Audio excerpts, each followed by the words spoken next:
Bismillahirrahmanirrahim. Assalamualaikum warahmatullahi wabarakatuh. Waalaikumsalam warahmatullahi wabarakatuh. Selamat pagi, salam sejahtera untuk kita semua. Yang kami hormati Direktur Rumah Sakit Islam Banjarnegara beserta jajaran struktural. Yang kami hormati Dr. Indristiani hadir hari ini bersama kita. Beliau adalah narasumber untuk kegiatan webinar Ilmu Series RSI Lebih Baik. Dan hari ini kita akan belajar bersama dengan beliau terkait dengan kegawat daruratan pada anak. Dan kami harapkan Bapak dan Ibu di lingkungan Rumah Sakit Islam Banjarnegara dapat bergabung bersama kami untuk belajar bersama, berdiskusi melalui akun ataupun link Zoom yang telah kami bagikan sebelumnya. Baik Bapak dan Ibu, tentunya dengan mengucapkan Bismillahirrahmanirrahim, kita senantiasa mengucapkan rasa syukur kita kehadirat Allah Subhanahu wa Ta'ala, sehingga di akhir pekan ini kita dapat kembali bertemu melalui media online untuk bersama melaksanakan kegiatan webinar Ilmiah Series RSI Lebih Baik. Dan kegiatan ini merupakan bagian dari program kerja Seksi Diklat dan Pengembangan SDM di lingkungan Rumah Sakit Islam Banjarnegara. Sehingga kami harapkan partisipasi aktif dari seluruh karyawan untuk nanti dapat bergabung bersama kami di kegiatan hari ini. Salawat serta salam tentunya senantiasa kita sanjungkan kepada Nabi Muhammad Sallallahu Alaihi Wasallam. Semoga kelak kita akan mendapatkan syafaatnya di yaumul akhir. Baik Bapak dan Ibu serta seluruh karyawan di Rumah Sakit Islam Banjarnegara, kegiatan hari ini selain diikuti oleh karyawan di Rumah Sakit Islam Banjarnegara, tentunya kami juga membuka pintu selebar-lebarnya untuk seluruh mahasiswa yang sedang melaksanakan kegiatan praktek di RSI juga dapat bergabung bersama kami di kegiatan ini. Baik Bapak dan Ibu, untuk kegiatan berikutnya kita akan bersama menyimak penyampaian materi terkait dengan gawat daruratan pada anak yang akan disampaikan oleh Dr. Indri. Kepada beliau disilakan. Ya, terima kasih Mbak Yani. Assalamualaikum warahmatullahi wabarakatuh. Waalaikumsalam warahmatullahi wabarakatuh. Ya, alhamdulillahirabbil alamin. Pagi ini kita bisa berkumpul di Zoominar, di mana acara ini akan membahas beberapa kasus mengenai kegawat daruratan pada anak. Nah, kasus kegawat daruratan pada anak itu sendiri pasti akan banyak kita temui. Namun ada beberapa yang akan dibahas di sini, nggak semuanya. Yang akan dibahas hari ini materi. Yang akan dibahas di sini adalah kegawat daruratan pada anak. Oh, iya. Ya, Ya, ya, mungkin ya, sambil disiapkan untuk materinya materinya. ya dok. Kita memang hari ini fokus untuk kegawat daruratan pada anak dan mungkin nanti akan disampaikan beberapa apa ini contohnya Materi, mungkin ya dok ya, ya eh, materinya ya. materi Karena yang sedang mungkin dibahas. untuk anak ini memang perlu perlakuan khusus mungkin ya dok. Beda Ya, dengan kasus-kasus pada remaja ataupun kasus pada orang dewasa. dewasa. Ya, Ya, tentunya mereka ada perlakuan yang lebih spesifik lagi dan ini akan kita bahas di pertemuan kita kali ini. Dan juga untuk eh, kasus kegawat daruratan tentunya mungkin akan sangat banyak ditemui mungkin di IGD ya dok, karena mereka sudah datang ke vaskes layanan tingkat pertama, kemudian mm-mm. tidak dapat dilakukan penanganan sehingga harus dilakukan rujukan. Ya, Dan tentunya ini juga perlu pengetahuan dan juga peningkatan kompetensi dari teman-teman semua ya, tidak terutama kita hanya ya ya. sebagai tenaga kesehatan. Iya, tentunya untuk bisa melakukan screening awal mungkin ya, pemeriksaan dan juga sampai nanti di terapi ataupun di perawatan Ya, lanjutannya di betul rumah sekali. sakit. Ini akan sangat berbeda apabila dilakukan perawatan cukup di fasilitas pelayanan kesehatan tingkat pertama. Dan kita di rumah sakit yang mungkin tingkatnya sudah untuk Lebih rujukan lanjut. dari FKTP ya dok, ini perlu dilakukan pembahasan ataupun diskusi yang lebih aktif sehingga Mm-mm. nanti tentunya akan lebih dapat mengena bagi rekan-rekan semua. Mungkin seperti itu. Nah, nanti di sini mungkin tidak hanya Dokter Indri yang akan menyampaikan materi, tetapi dari rekan-rekan peserta juga monggo silakan dapat sharing mungkin kasus ya yang pernah ditemukan, Mm-mm. sehingga nanti akan lebih eh, aplikasi ya dok ya untuk Iya, ke aplikatif di. kegiatan, iya, sehingga gambaran kasusnya itu akan lebih dapat lagi, sehingga nanti untuk diskusi saya kan juga akan lebih akan lebih Kenal lagi. jalan ya Mbak Yani Iya, ya. betul. Jadi nanti akan ada sesi diskusi setelah kita menyimak penyampaian materi dari Dokter Indri. Mungkin seperti itu ya, Dok. Ya, Monggo silakan dapat dilanjutkan kembali. ya. Ini kebetulan materinya juga sudah dibuka. Kita langsung ke kegawat daruratan pada anak. Seperti tadi yang sudah saya sampaikan di depan, bahwa materi yang akan disampaikan di sini ada dua. Nggak semuanya kegawat daruratan pada anak akan disampaikan di sini ya, mengingat waktu juga tidak banyak. Nanti semoga sebelum Jumatan sudah selesai. Kegawat daruratan pada anak di sini akan membahas dua materi. Yang pertama kejang dan yang kedua dehidrasi. Mungkin slide selanjutnya. Ya, di sini kita flashback aja ya, maksudnya kita mengingat kembali materi-materi yang sudah sempat kita pelajari di bangku sekolah sebelumnya mungkin ya, waktu apakah itu kuliah di kedokteran atau di keperawatan atau kebidanan dan lain sebagainya. Kita mengingat kembali dan kita aplikasikan di dunia kerja kita saat ini. Yang pertama untuk kejang sendiri. Ya, next slide. Ya, kejang adalah kondisi di mana di badan terjadi eh, lonjakan aktivitas listrik yang abnormal pada otak sehingga gerakan-gerakan otot itu terjadi. Nah, ada beberapa penyebab dari kejang. Yang pertama bisa dari kejang demam. Pada anak-anak memang paling sering adalah kejang demam. Kejang demam di anak bisa dua, bisa simplek maupun komplek ya. Nanti ada slide di bawah lagi untuk perbedaan simplek dan kompleknya. Cuma untuk kejang demam biasanya sangat sering kita temukan pada anak usia 6 bulan sampai dengan 5 tahun.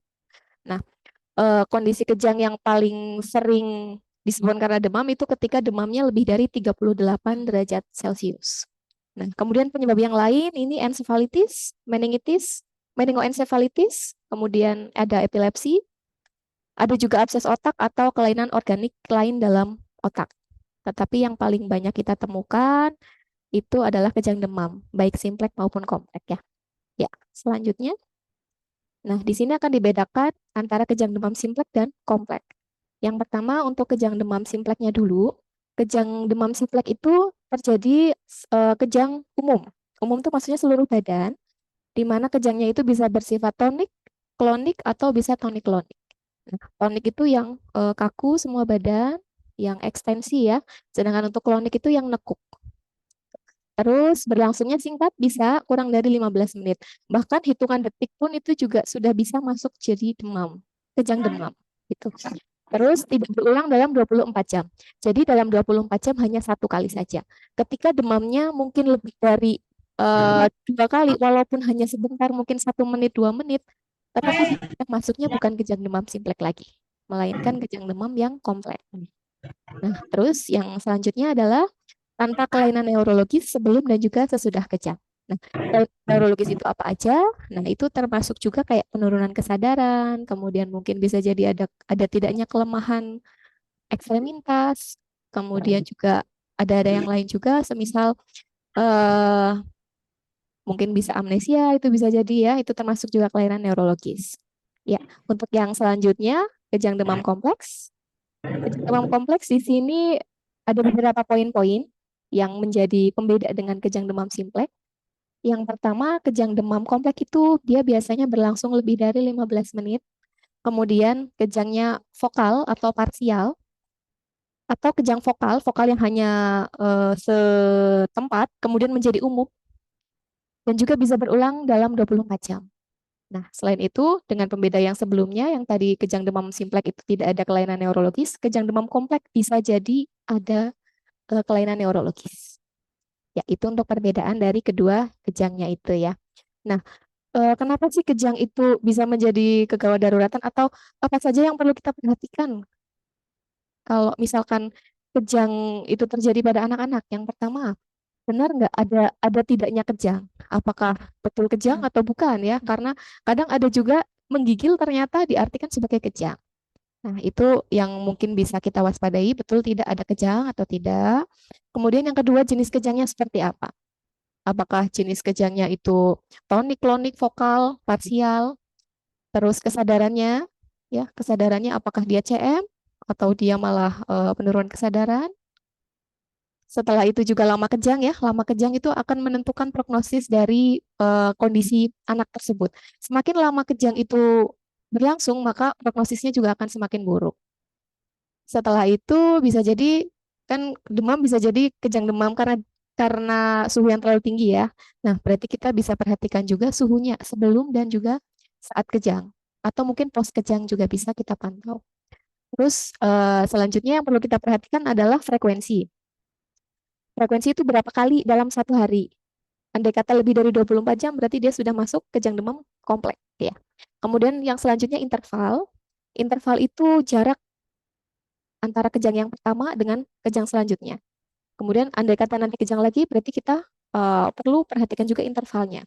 Apakah tiap 30 menit kejang, apakah tiap 1 jam kejang. Nah, itu juga nanti akan menentukan prognosis dari kondisi anak tersebut. Ya. Selain itu, kondisi pasca kejang juga perlu diperhatikan ya. Apalagi namanya kejang itu ada kelainan di otak, yang mana di otak itu bisa menyebabkan defisit neurologis yang perlu kita perhatikan ya. Selanjutnya ada tidaknya kemungkinan penyebab, yang mana penyebabnya itu bisa bermacam-macam ya, karena infeksi bisa, karena abses di dalam otak bisa, karena perdarahan intrakranial bisa. Nah, andai kata ada problem seperti itu, nanti akan ada tanda-tanda di dalam pemeriksaan. Bisa jadi itu ada rangsang meningealnya ya, berupa kaku kuduk, atau bisa juga berupa tanda Brusinski atau Kernicks-Stein. Nah, selain itu juga bisa jadi ada tanda peningkatan tekanan intrakranial ya. Apabila terjadi perdarahan atau abses yang menekan intrakranial, akhirnya tekanan intrakranial meningkat. Ya, selanjutnya. Nah, andai kata terjadi kasus kejang pada anak ya di luar rumah sakit, apa sih yang perlu kita lakukan atau edukasi apa yang kalau kita sebagai nakes kan biasanya kita edukasi ya kepada masyarakat atau ibu-ibu yang punya anak di rumah, apalagi yang sudah punya anak dan sudah ada riwayat kejang, gimana sih cara kita untuk mengedukasi andai kata terjadi kejang di rumah. Nah, yang pertama selalu tenang ya, jangan panik. Setelah itu bersihkan area sekeliling anak-anak itu dari barang-barang yang sekiranya bisa membahayakan. Setelah itu bisa ditempatkan juga bantalan lembut ya agar andai kata kejang dia tidak membentur hal-hal barang-barang yang membuat trauma. Nah, selain itu yang tidak kalah penting adalah dengan jangan menahan pergerakan mereka. Karena biasanya dengan menahan gerakan ya, anak kejang kita tahan, misalkan tangannya kita luruskan padahal anaknya eh, mau nekuk ya, respon kejangnya mau nekuk, ternyata kita tahan. Nah, itu bisa menjadi cedera. Yang paling sering itu bisa jadi dislokasi atau bisa jadi kontusio, Mbak Yani ya. Nah, tuh. Terus jangan lupa juga dipastikan jalan nafasnya ya. Jalan nafasnya harus bebas, ventilasi dan sirkulasinya juga dalam keadaan yang baik. Nah, terus apalagi yang perlu kita perhatikan?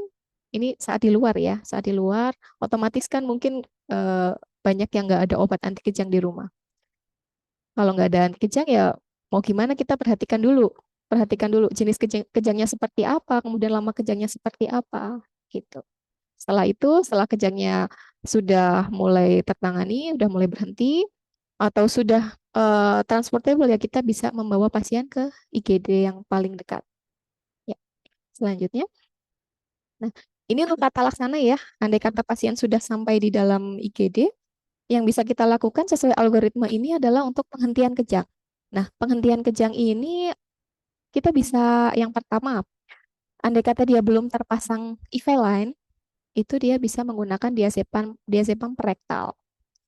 Diazepamnya itu dengan dosis 5 sampai 10 mg. Patokannya andai kata berat badan anak kurang dari 10 kg, maka bisa memakai dosis yang 5 mg. Tapi kalau lebih dari 10 kg berarti kita memakai yang 10 mg perektal. Ini bisa diulang selama 2 kali ya dengan jarak 5 menit. Andai kata kok masih kejang, berarti perlu dipasang IV line. Setelah terpasang, nanti kita biasanya menggunakan diazepam. Dosisnya 0,25 sampai 0,5 mg per kilogram. Ya. Cuma untuk penghentian kejang kita biasanya memakai dosis paling tinggi, yaitu 0,5 mg. Ya, di bawah ini ada beberapa pilihan obat yang mungkin bisa dipakai ya. Bisa midazolam, lorazepam, phenytoin, phenobarbital, atau yang lain ya, termasuk propofol juga. Gitu. Ini untuk penghentian kejangnya. Nah, setelah kejang berhenti, berarti kan kita harus apa ya, tata laksana maintenance. Ya. Apakah dia termasuknya kejang demam sederhana atau kompleks atau mungkin yang lain?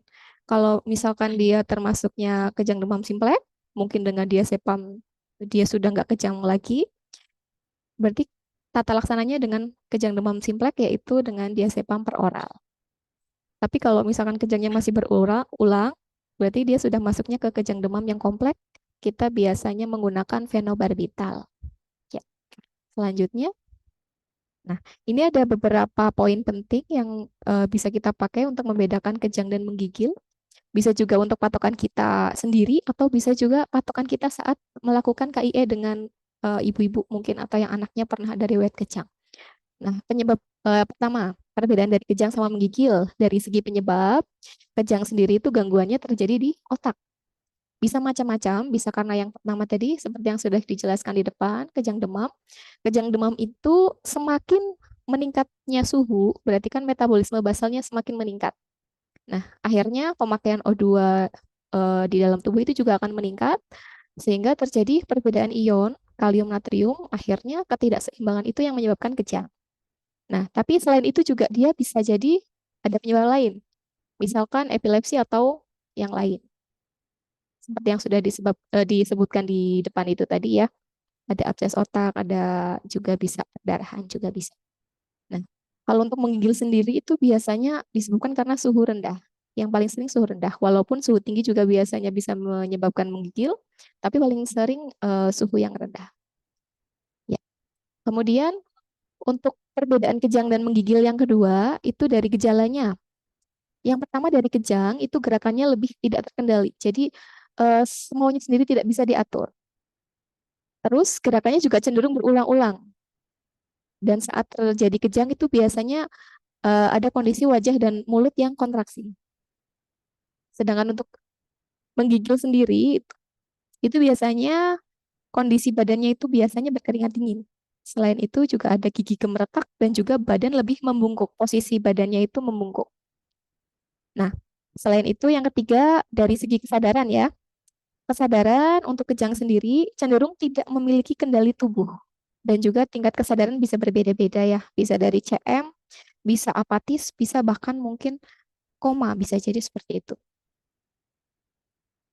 Sedangkan menggigil, dia masih ada, masih aware dengan kondisi sekitarnya. Jadi masih kompos mentis, nggak ada masalah. Terus untuk yang selanjutnya, reaksi setelah gejala mereda pada kejang biasanya ada reaksi emosional.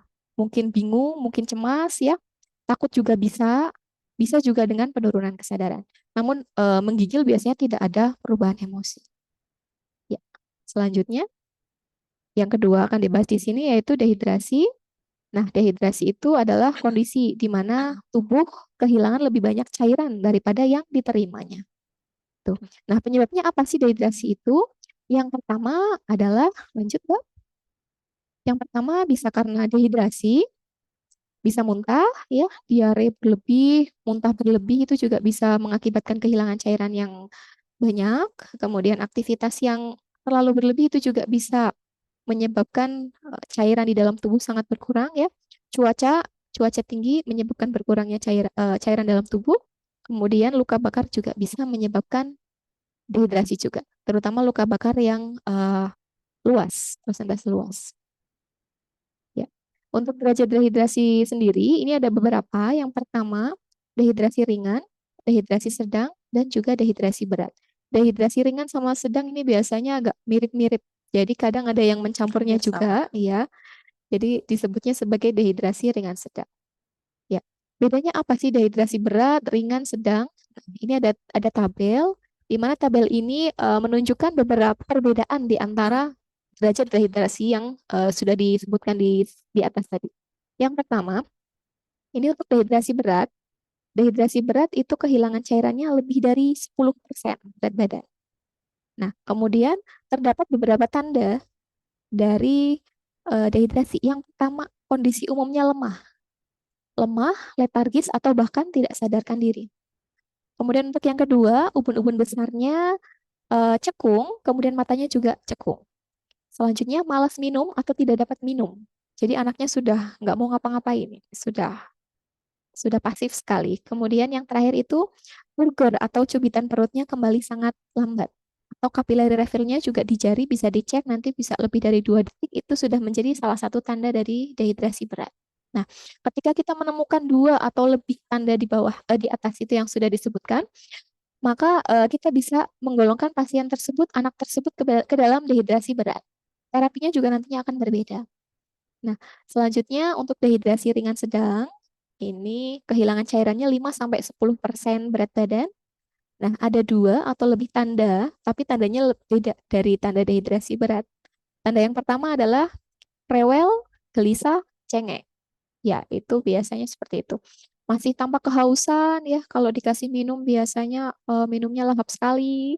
Terus tambah lagi ubun-ubunnya juga mungkin ada tanda sedikit cekung atau matanya juga bisa sedikit cekung. Nah, untuk turgornya bisa lebih dari 2 detik, bisa kurang dari 2 detik. Gitu. Di mana terdapat 2 tanda tersebut, berarti kita bisa mengklasifikasikan anak tersebut sebagai pasien dehidrasi ringan atau sedang. Nah, sedangkan kalau misalkan tidak ada tanda-tanda dari kesemuanya itu, maka kita bisa mengklasifikasikan pasien tersebut ke dalam diagnosis tanpa dehidrasi. Tuh ya. Nah, penyebab paling sering dari dehidrasi itu diare sama muntah.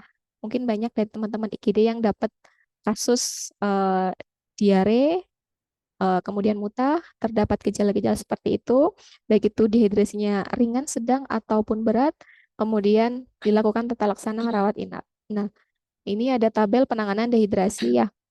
Ini dehidrasi yang berat. Nah, kalau ringan sedang biasanya sih terapinya kebanyakan dengan cairan, bisa itu dengan cairan intravena, atau bisa juga dengan oralit. Nah, oralit yang biasanya dipakai itu 100 cc setiap BAB atau setiap muntah. Di sini ada tabel penanganan dehidrasi berat. Yang pertama, ketika kita mulai mendiagnosis pasien tersebut sebagai pasien dehidrasi berat, di sini ada tanda panah ya. Yang pertama, dapatkah saudara segera memberikan cairan intravena? Kalau misalkan iya, berarti kita langsung pasang infus. Oke ya. Nah, kita bahas yang iya dulu ya di sini ya. Nah, infusnya pakai apa sih? Nah, kita biasanya pakai kristaloid ya, bisa ringal laktat atau ringal asetat. Nah, di sini kan kita bahas ada kasusnya kasus anak ya, anak atau bayi. Nah, bayi itu ketika dia di bawah umur 12 bulan, maka patokan pemberian cairannya itu ada rumus 30-70. Nah, 30 miligram per kilogram cairan selama 1 jam itu pada anak yang di bawah 12 tahun. Sementara anak yang lebih dari 12 tahun, maka pemberian 30 cc, 30 ml per kilogramnya itu dalam 30 menit. Jadi separohnya ya. Kemudian ketika sudah selesai dalam 1 jam atau 30 menit sesuai pemberian yang 30 cc itu, maka selanjutnya dilanjutkan dengan 70 cc per kilogram selama 5 jam kalau yang bayi kurang dari 12 bulan, sedangkan 2,5 jam pada anak yang lebih dari 1 tahun. Ya. Nah, setelah 5 jam atau 2,5 jam, maka yang kedua periksa setiap 15 sampai dengan 30 menit. Apakah status hidrasinya itu sudah membaik atau belum? Nah, kalau misalkan sudah membaik, maka kita bisa lanjutkan tetesan intravenanya lebih. Kalau belum membaik, kita bisa kasih yang lebih cepat tetesan. Kemudian setelah itu kita kasihkan oralit. Oralitnya berapa? 5 cc per kilogram per jam. Itu segera setelah anaknya mau minum ya. Kemudian kita juga bisa memberikan tablet zinc dan juga cek kembali bayi atau anak setelah 6 jam pada bayi dan juga 3 jam pada anak. Jadi pada bayi waktunya akan lebih lama dibandingkan anak, ya, 2 kali lipatnya untuk waktu. Nah, ketika tidak ada cairan intravena yang masuk, maka kita masuk ke algoritma yang bawahnya, ya. Apakah ada fasilitas pemberian cairan yang cairan intravena yang terdekat? Kalau misalkan ada, ini andai kata berarti kan masih di luar ya, belum di rumah sakit. Nah, kalau ternyata dari luar rumah sakit ada fasilitas yang terdekat, berarti kita langsung rujuk. Tapi kalau tidak ada, maka dengan cara apa kita melakukan rehidrasi? Kita melakukannya dengan pemasangan NKT. Ya, mungkin dari situ sudah cukup ya, Mbak Yani. Ya, demikian presentasinya. Ya, baik. Terima kasih Dokter Indri untuk paparannya.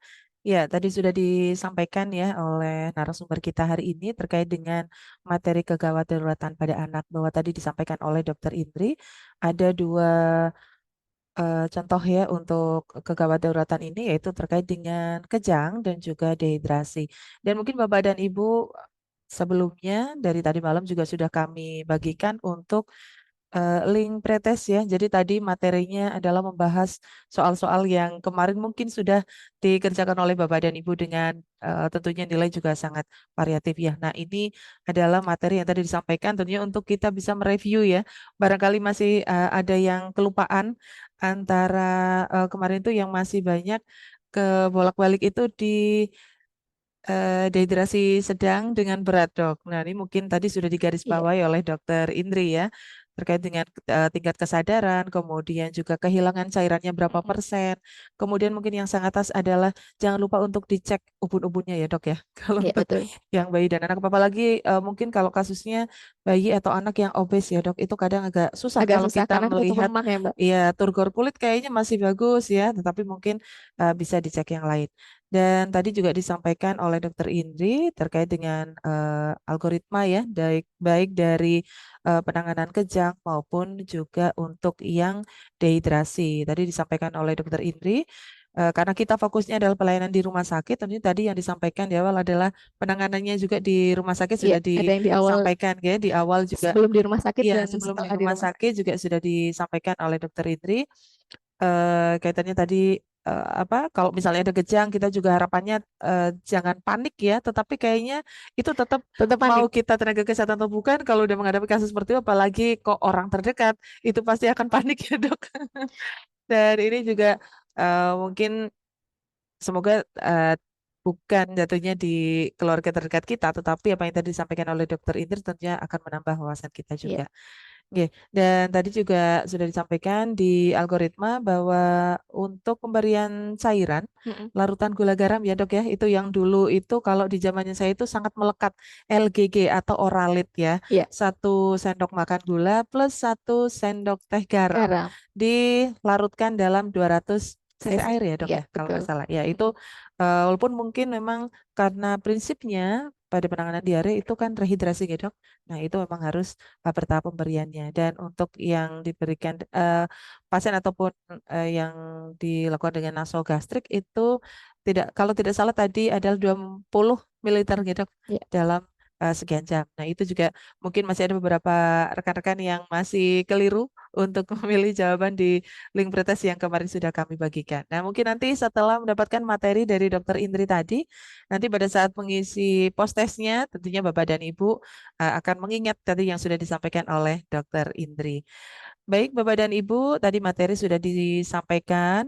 Mungkin sebelum kita masuk ke sesi diskusi ya, mungkin beberapa peserta sudah Ada ya ada pertanyaan. pertanyaan. Mungkin bisa dibantu kita untuk mendokumentasikan kegiatan hari ini. Ya, Bapak dan Ibu silakan untuk bisa on cam. Ini sudah ada berapa ya? 66. 66.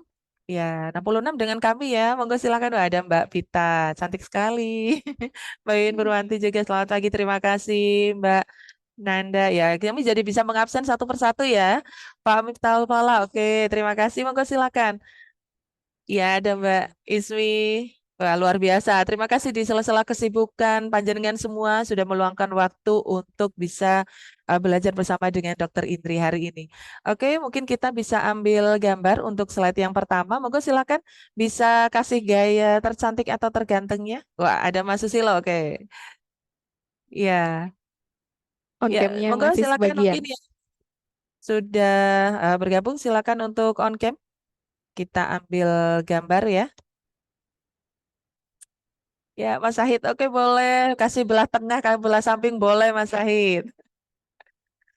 Ya, Mas Badi Nurwaluyo juga. Oke, ada Mbak Mutia. Wah, terima kasih. Lagi nggak rapat ini Mbak Mutia ya? Biasanya sibuk dengan rapat Mbak Mutia. Oke. Wah, ada Mas Dika juga. Ya, Mas Denny Ambang. Oke. Ada Ya, yang masih di mungkin rumah juga ya. ya kita bisa ambil gambarnya. Oke. Saya kontrol itu ya. Oke. Sebentar ya, Dok. Kita ada di sana.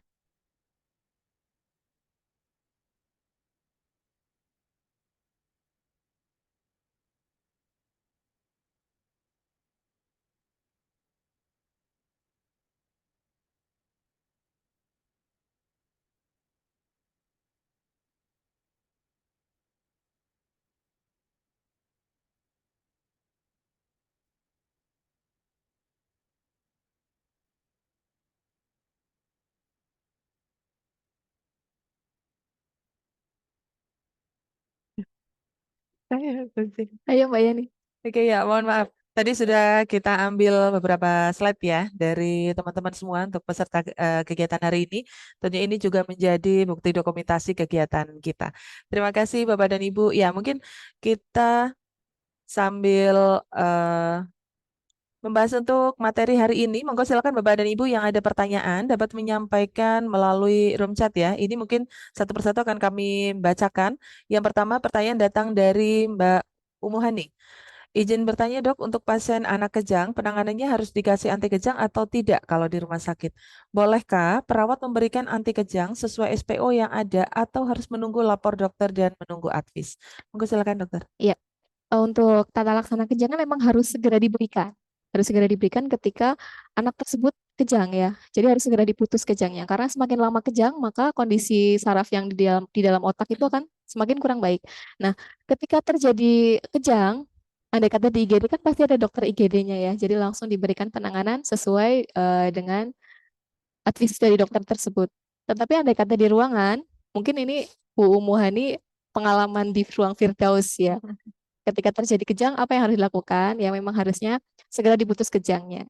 Paling bagus memang sebelum ada dokter memang sudah ada eh, apa antisipasi. Andai kata kejang, bisa ditambahkan obat misalkan diazepam atau sibital. Nah, itu akan lebih jelas lagi. Tetapi andai kata belum ada advis seperti itu, maka paling bagus kalau perawatnya sudah ahli, sudah tahu dosis dan lain sebagainya, nggak masalah sih dilakukan pemberian anti kejang.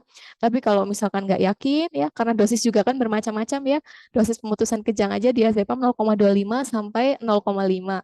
Kalau misal mungkin perawatnya sudah ahli, sudah terampil, bisa langsung. Tapi kalau misalkan tidak, maka bisa menghubungi dokter jaga bangsalnya, paling nggak minimal telepon ya. Gitu. Tetap ada Mungkin komunikasi seperti ya itu, dok. iya. Ya, baik. Karena Semoga. pemilihan dosis kan juga berbeda-beda ya. Ada Oke. yang pakai dosis kecil mungkin 0,25, ada yang pakai 0,5. Iya. Jadi mungkin bisa bervariatif masing-masing dokter.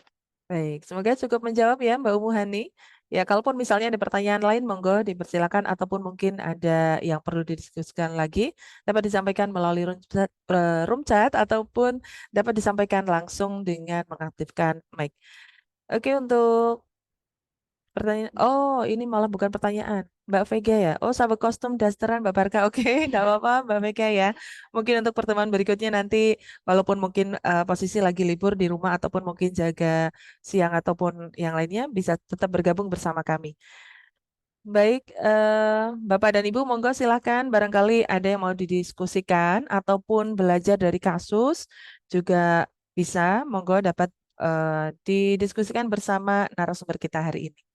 Oke, mungkin sambil menunggu pertanyaan dari teman-teman peserta, Hmm. mungkin juga kalau kasus kejang ataupun dehidrasi itu memang cukup banyak ya dok, kalau kita temukan di lingkungan sekitar kita. Ya, Dan ini juga edukasi sebenarnya sangat penting karena biasanya ibu-ibu yang di luar sana itu, apalagi ibu-ibu muda, walaupun mungkin akses gawainya itu bagus ya. bagus, tetapi kadang pada saat bertemu kasusnya juga sama, kadang lupa ya. Kadang lupa, kadang panik ya. Nah, ini juga menjadi tugas kita ya sebagai tenaga kesehatan tentunya dapat memberikan eh, pengetahuan ya ke keluarga ataupun ibu bayi ya, yang di rumahnya mungkin ada riwayat dengan kejang, mungkin seperti itu gitu, Mm-mm. dok. Dan ini kalau mau izin bertanya juga dok, kalau misalnya di rumah ini si anak misalnya sudah apa ya, kalau misal kejang demam itu kadang kan suhu naik sedikit aja dia udah Sensitif. iya sensitif. Nah, ini apakah boleh, Dok? Misalnya kok sedia obat anti kejang di rumah itu boleh atau tidak, Dok? Nah, ini yang perlu mungkin kita tahu semua ya, bahwa Iya. kalau anak-anak yang sudah punya riwayat kejang, itu kalau kontrol ke dokter anak biasanya disangoni, Oh, gitu. disangoni diazepam. Oh, oke, Kadang oke. nggak kejang pun dari Iya. dokter spesialis anaknya menyarankan untuk minum obat kejang, anti kejang Oh, oke, untuk oke. mencegah supaya nggak sampai kejang. Oke, oke. Jadi andai kata udah dikasih obat demam, tapi dia nggak turun-turun, terus dari dokternya itu sebenarnya sebelumnya sudah memberikan nyangoni Oke. obat diazepam. Andai kata nanti demam tinggi sekali nggak turun-turun, silahkan minum obat ini mungkin setengah tablet, satu tablet kayak Biar gitu, tidak sampai terjadi biar kejang nggak sampai terulang, ya, kejang. Dok. Oke. Dan ini juga kalau untuk eh, obat yang biasanya diberikan per rektal Mm-mm. itu juga boleh ya, Dok? Kalau misal Kalau disediakan di rektal, rumah. kalau misalkan punya riwayat seperti itu, memang kita sebagai nakes harusnya punya ya persediaannya. Heeh. Cuma untuk mencari obat diazepam per rektal itu sangat susah. Oh, oke, oke. Apalagi tidak semua apotik di sekitar kita itu menyediakan obat tersebut, karena mungkin pelaporan dari obat diazepam juga kan agak susah Iya, ya iya, mungkin ya. Jadi betul. tidak banyak apotek yang menyediakan obat Menyediakan. tersebut. Oke, oke. Makanya agak susah. Oke. Berarti kalau misalnya si anak ini sudah punya riwayat kejang Mm-mm. demam, sudah diberikan istilahnya disangoni sama Mm-mm. dokter SPA-nya, tapi pada saat kalau misalnya kok ternyata tetap terjadi kejang, Kejang, berarti pada saat kejang ya tetap apa? Kita tidak terlalu banyak mengintervensi, nanti intervensi. setelahnya baru dibawa ke Iya, rumah sakit seperti iya, itu, ya, Dok? iya betul. Oke, baik. Tapi kalau kita sebagai nakes kita punya diazepam rektal, malah itu akan lebih bagus lagi Mbak Yani. Oke. Cuma Takutnya. kalau sebagai orang awam mungkin akan susah menemukan obat tersebut. Oke, karena kadang ada beberapa dok yang Iya. tanya di lingkungan sekitar saya juga, Mm-mm. boleh nggak sih Mbak gitu? Tapi Boleh kalau oke, ada, nanti dikasih apa pedoman ini, kalau misalkan anak berat badannya kan segini ya, nah nanti itu ya harus masuknya pakai resep kayak gitu masuknya ya segini. dok, Tapi kalau misalkan berat dosis. badannya segini, kita masuknya segini. Kan ada dua sediaan Mbak Yani, Oke, 5 sama 10 miligram. oh gitu, oke oke.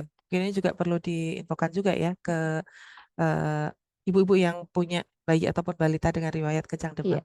Oke, baik Bapak dan Ibu, monggo silakan. Barangkali masih ada yang mau didiskusikan. Ya, ini sudah di-share ya untuk dokumentasi kita hari ini dan juga untuk link absensinya. Jadi kami harapkan Bapak dan Ibu mengisi link absensi yang telah dibagikan dan mohon untuk mencantumkan alamat email yang aktif karena nanti akan langsung terkirim e-sertifikat melalui email Bapak Ibu yang sudah cantumkan di absensi.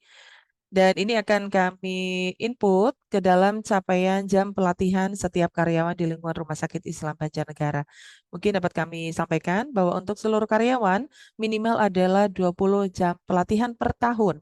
Dan untuk yang tenaga medis ataupun paramedis dan juga masuk ke dalam staf klinis itu targetnya adalah 40 jam pelatihan per tahun. Sehingga apabila Bapak dan Ibu mengikuti pelatihan ataupun webinar yang mendapatkan e-sertifikat, silakan dapat dikirim ke saya di Diklat untuk nanti dapat kami masukkan ke dalam input capaian JPL karyawan di Rumah Sakit Islam Banjarnegara. Baik dokter, ada masuk satu pertanyaan lagi dari Mm-mm. Mbak Latifah. Bagaimana mendeteksi dini dehidrasi pada anak dengan obesitas yang efektif? Monggo dok. Iya. Memang mungkin agak berbeda ya dengan anak yang nggak obes. Kalau misalkan obes, mungkin tanda-tanda seperti yang tadi sudah disampaikan ya, Oke. ubun-ubunnya itu juga mungkin akan berbeda dengan dengan anak yang nggak obes. Yang pertama kita bisa amati dari kesadarannya terlebih dahulu. Apakah dia letargis, ataukah dia CM, rewel, itu ya. Kemudian apakah dia mau atau enggak sih untuk minum? Hausnya seperti apa Mbak Yani? Oke. Kalau memang anaknya masih haus, dikasih minum lahap sekali, mungkin dia bisa jadi masuknya ringan sedang. Hmm. Nah, ringan sedang. Terus kalau misalkan dia ternyata dikasih minum, nggak mau, lemas, Sudah masuknya terus ke sudah masuknya berat ke berarti ya. berat. Terus andai kata dia dicek lagi tuh kapilari refillnya ya, ujung jarinya kita pencet kurang dari 2 detik, berarti dia masih bagus. Tapi kalau lebih dari 2 detik, berarti dia sudah kurang bagus ya. Juga turgor. Turgor mungkin agak susah kalau anak gemuk, Mbak. Gemuk iya. Tapi ya nggak apa-apa lah ya, dicoba saja. Tapi mungkin akan sangat kelihatan itu di ubun-ubun ya dok Ubun-ubun ya. sama Itu yang matanya, sangat ya matanya mata. cowok. Kadang kalau nangis mungkin juga sudah nggak keluar Air air matanya mata itu ya. ya. Terus juga Nah, jumlah urin juga mungkin akan sudah berkurang. berkurang. Terus jangan lupa mungkin kalau orang masih di luar kan kita susah ya mau ditensi dan lain sebagainya. Tanda-tanda vital tetap penting, nadinya juga diperiksa. Kalau dia takikardi berarti sudah menandakan Oke, status dehidrasi. oke, ya. Ya, monggo Mbak Latifah. Semoga tadi penjelasan dari Dokter Indri sudah menjawab pertanyaan dari Mbak Latifah ya. Barangkali ada yang mau didiskusikan lagi, monggo silakan.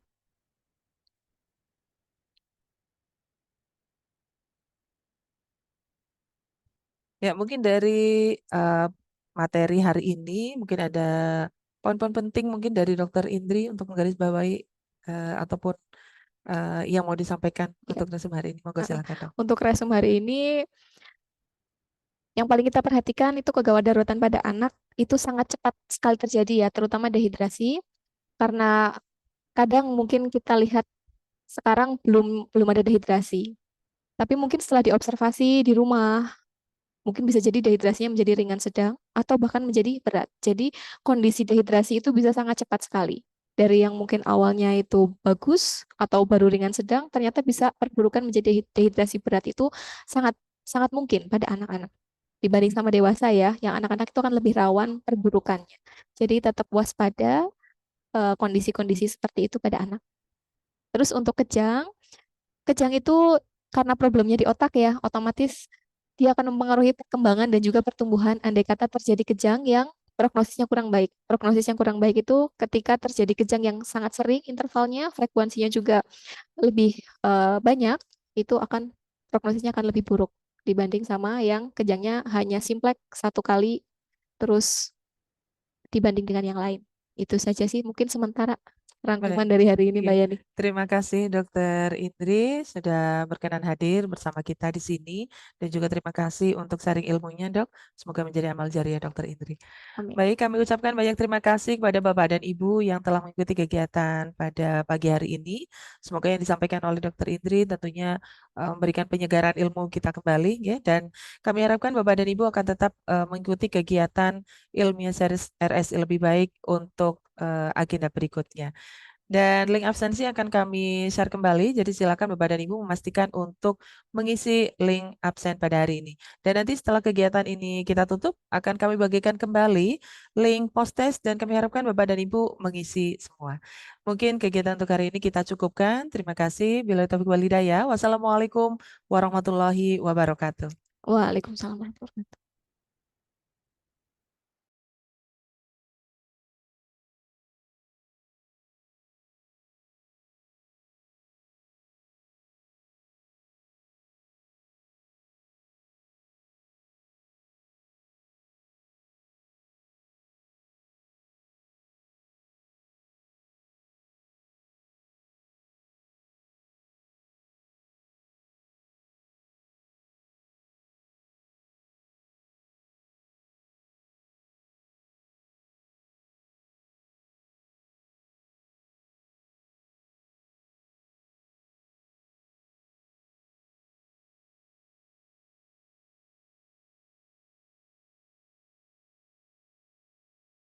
بسم الله الرحمن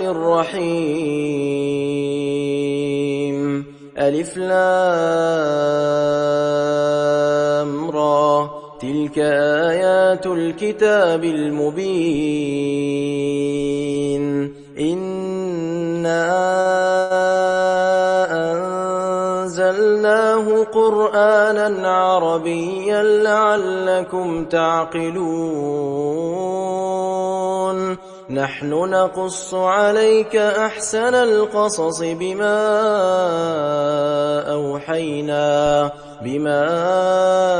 أوحينا إليك هذا القرآن وإن كنت من قبله لمن الغافلين إذ قال يوسف لأبيه يا أبت إني رأيت 11 كوكبا والشمس والقمر رأيتهم لي ساجدين قال يا بني لا تقصص رؤياك على إخوتك فيكيدوا لك كيدا إن الشيطان للإنسان عدو مبين وكذلك يجتبيك ربك ويعلمك من تأويل الأحاديث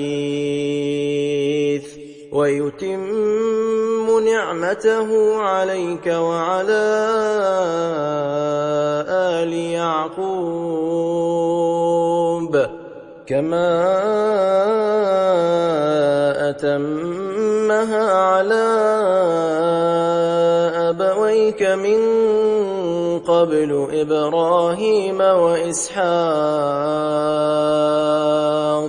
إن ربك عليم حكيم لقد كان في يوسف وإخوته آيات للسائلين إذ قالوا ليوسف وأخوه أحب إلى أبينا منا ونحن عصبة إن أبانا لفي ضلال مبين اقتلوا يوسف أو اطرحوه أرضا يخل لكم وجه أبيكم وتكونوا من بعده قوما صالحين قال قائل منهم لا تقتلوا يوسف وألقوه في غيابة الجب يلتقطه بعض السيارة إن كنتم فاعلين قالوا يا أبانا ما لك لا تأمنا على يوسف وإنا له لناصحون